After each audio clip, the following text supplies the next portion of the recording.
But in the Sudetenland, he found some stooges who fell for this bunk. Konrad Henlein was their Bush League Führer. The people of the Sudetenland were told they should be liberated.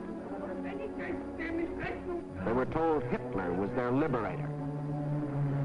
The Nazis smuggled over their standard softening up equipment, blackjacks. And when the Czechs were beaten up trying to combat his fifth columnists, Hitler screamed the Germans were being persecuted and threatened war unless he got the Sudetenland. It is the last territorial claim I have to make in Europe. I have assured Mr. Chamberlain, and I repeat it here, that when this problem is solved, there is for Germany no further territorial problem in Europe. We want no Czechs. To the League of Nations, Foreign Minister Maxim Litvinov announced that Russia stood ready to back concerted action against Germany. But once again, there was to be no concerted action. The Czechs mobilized and closed their borders. The leaders of France and Britain, desperately striving to avoid war, flew to meet the jubilant Axis leaders at Munich. On September 29th, in return for Hitler's guarantee of world peace, Chamberlain and Daladier prevailed upon Czechoslovakia to give up the Sudetenland without a fight. In Czechoslovakia, the Munich Pact was greeted by riots of protest.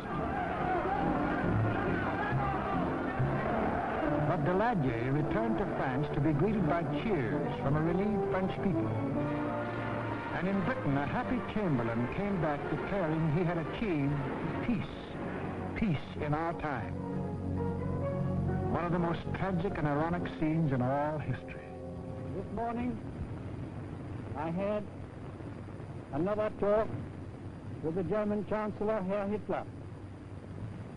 And here is the paper which bears his name upon it as well as mine. We regard the agreement signed last night and the Anglo-German naval agreement as symbolic of the desire of our two peoples never to go to war with each other again.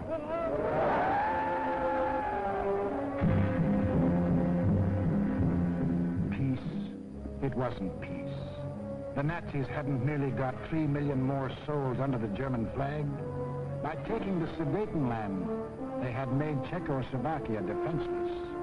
For in this territory lay the natural defenses, the mountain ranges, and a defensive line of forts, considered even stronger than the Maginot Line.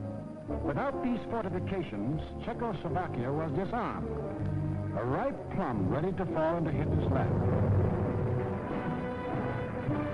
Within 6 months of declaring that he wanted no more territory anywhere,